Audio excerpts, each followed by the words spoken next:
Welcome. Welcome to Refill 100, Religion, Philosophy, and Science for All. Today, we will be talking about religious and scientific illiteracy. And this presentation goes like this.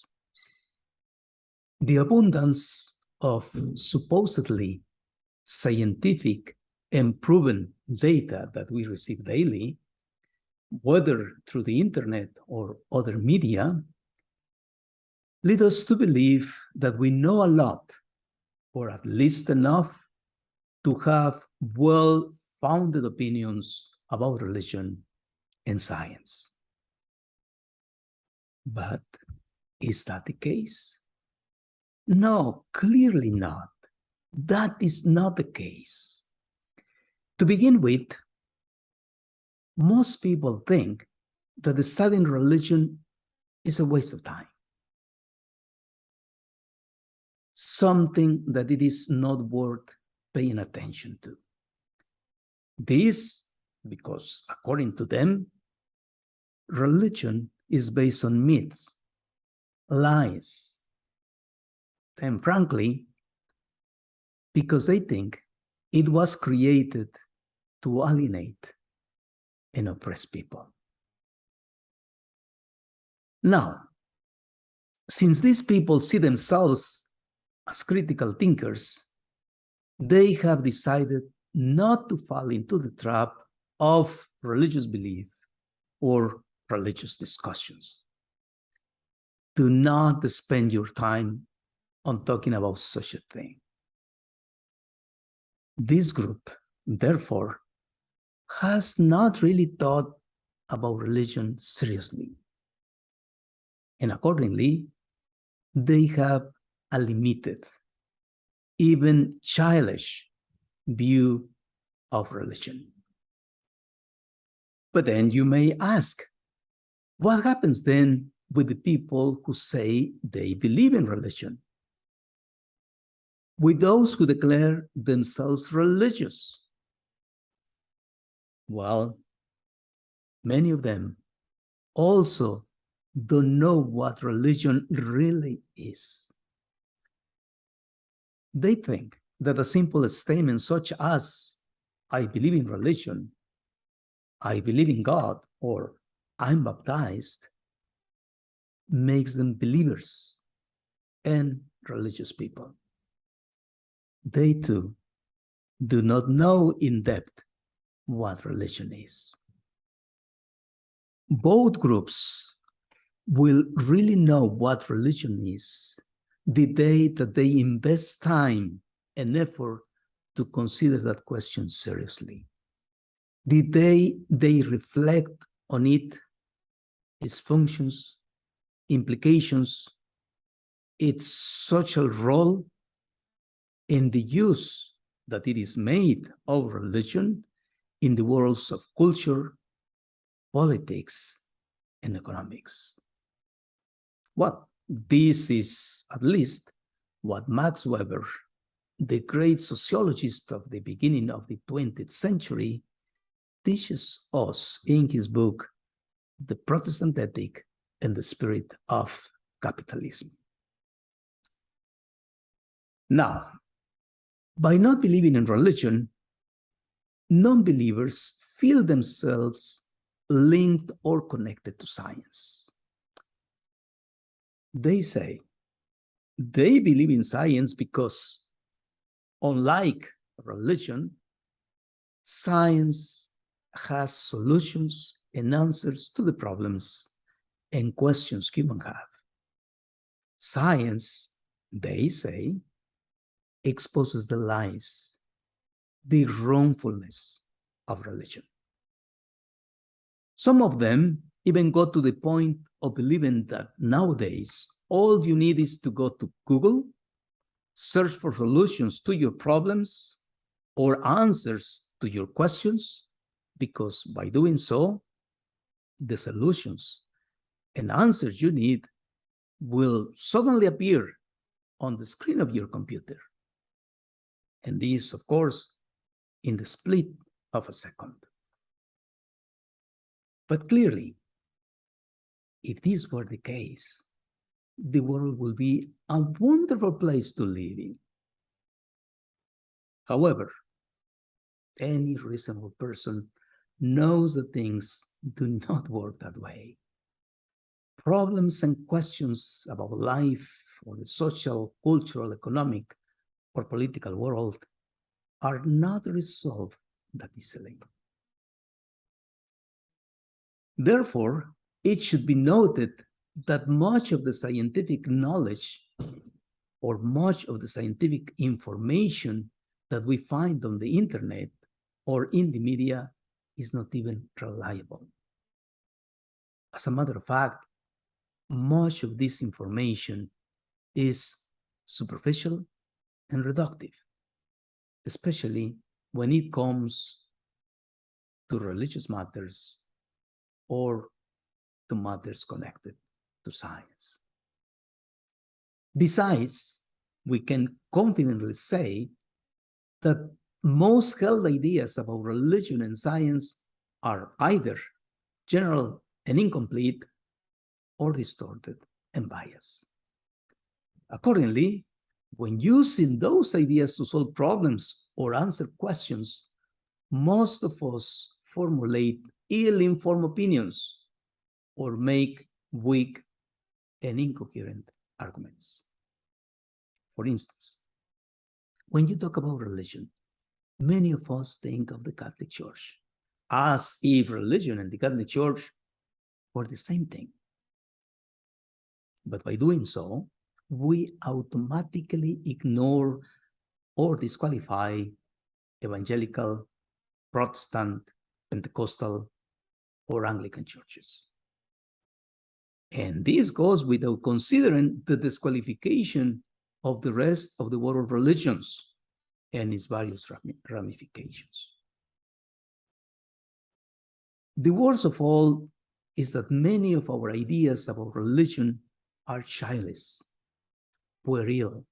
That is, we acquired them when we were children and when never took the time to reformulate and adapt them to our being adults, that is, people with our own criteria.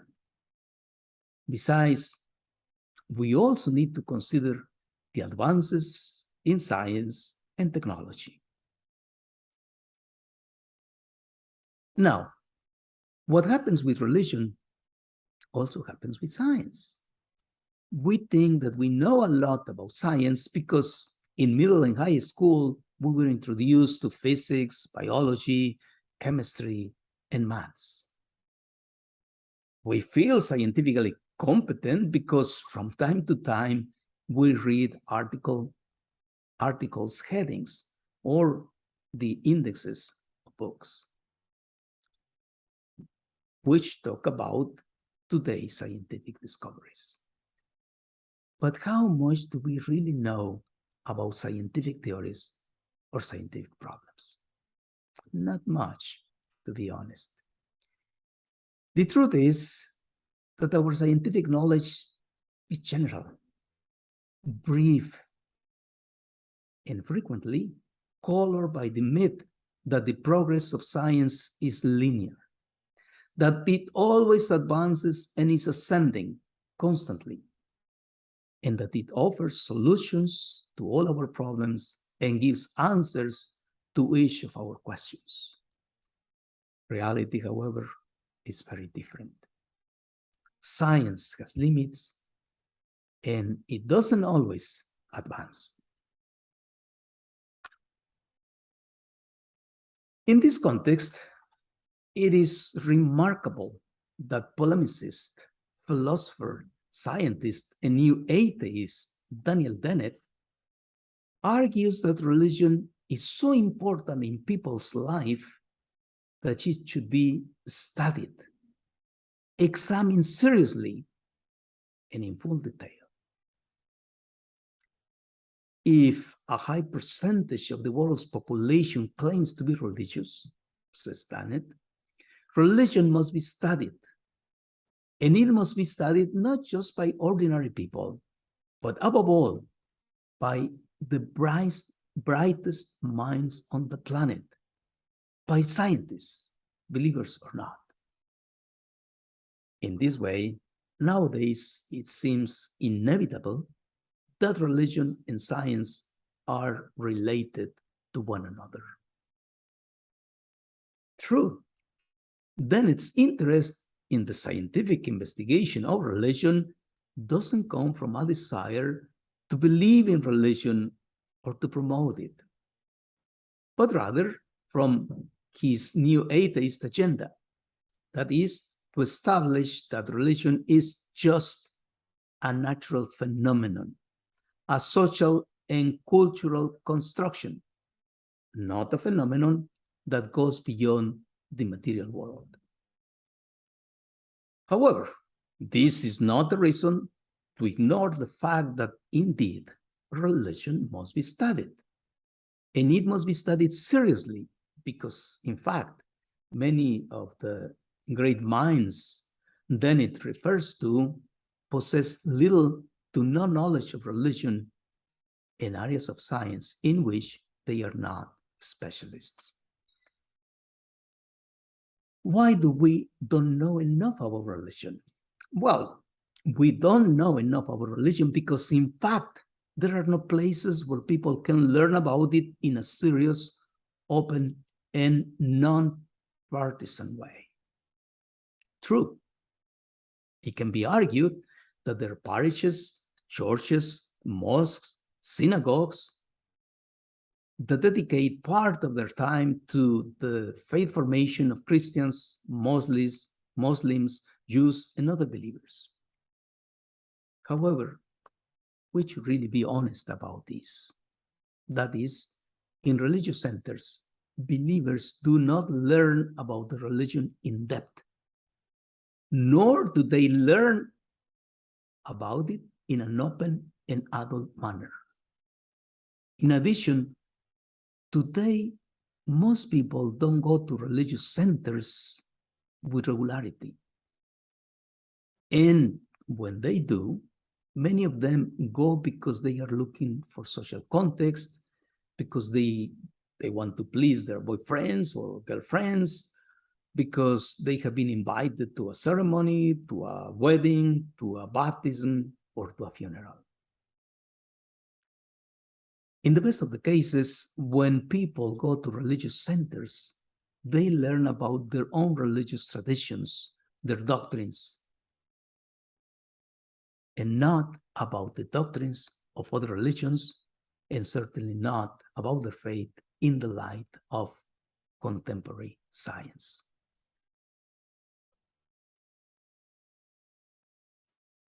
On the other hand, either because of the so-called separation between church and state, or because of the so-called irrelevance of religion, in schools, students don't learn about religion.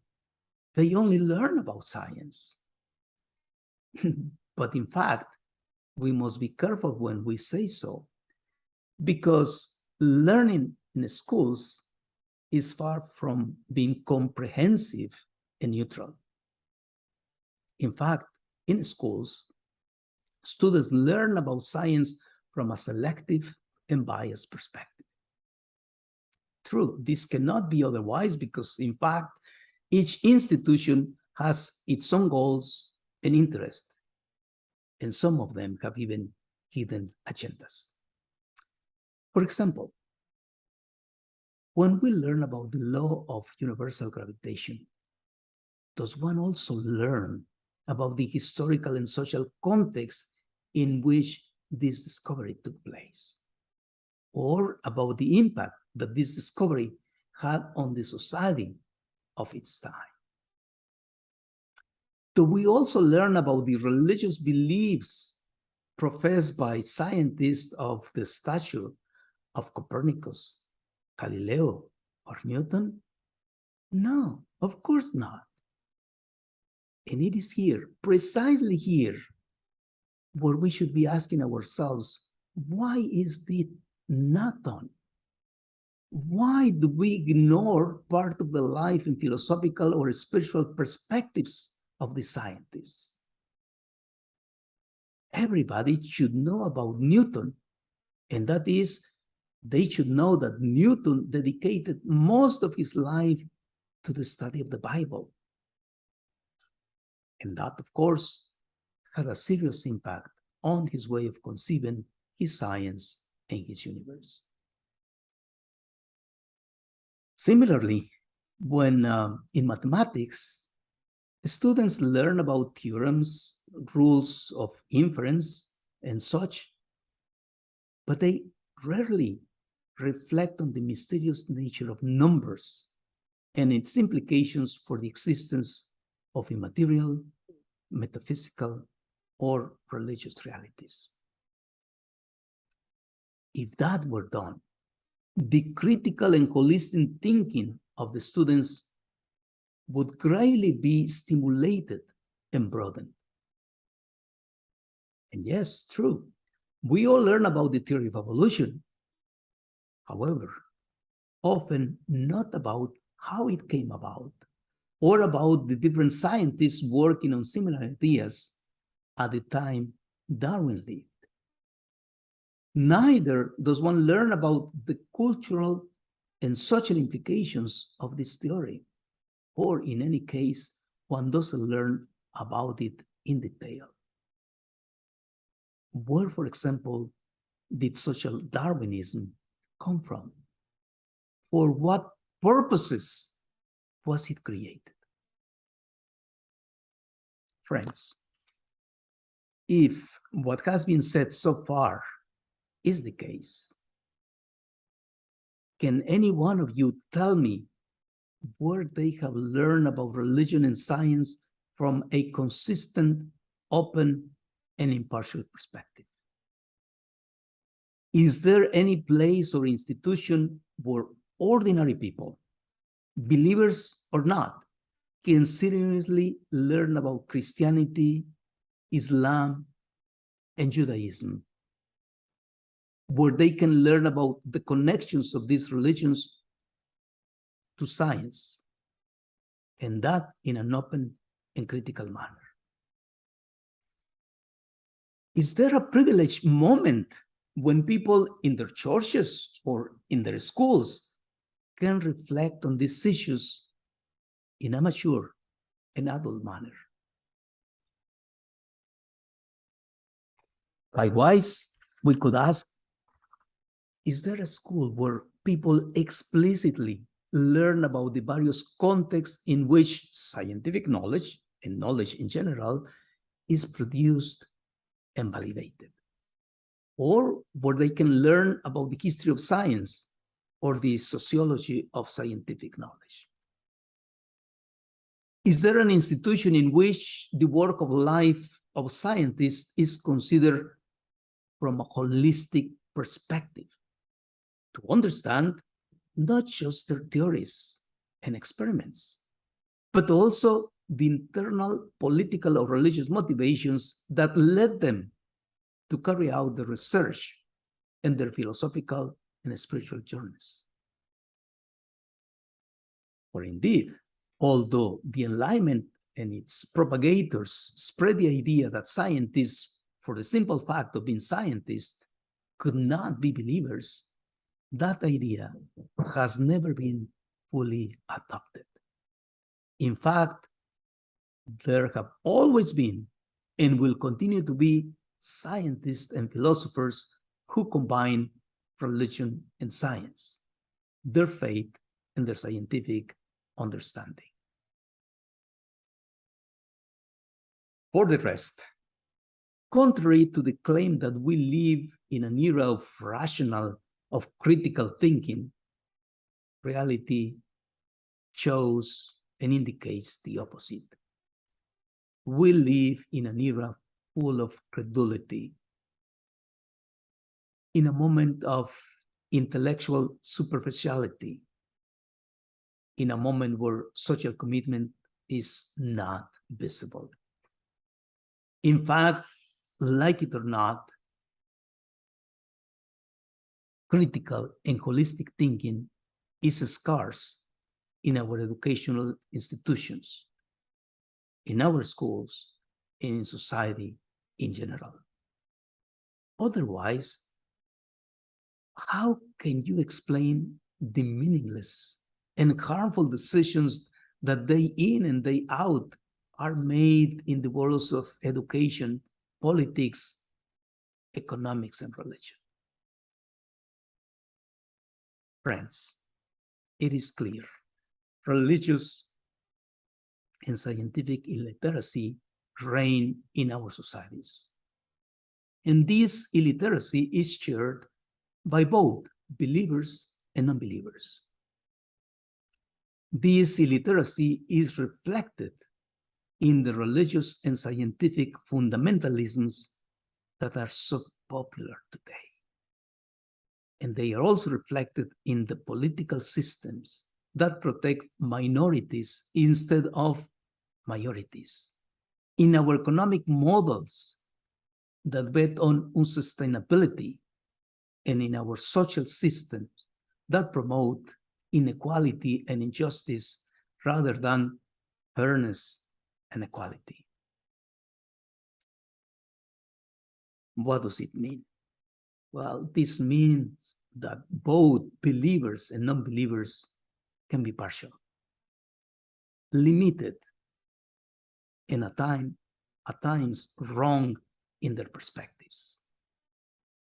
Believers and non-believers then often support weak or untenable positions, either in religion or in science.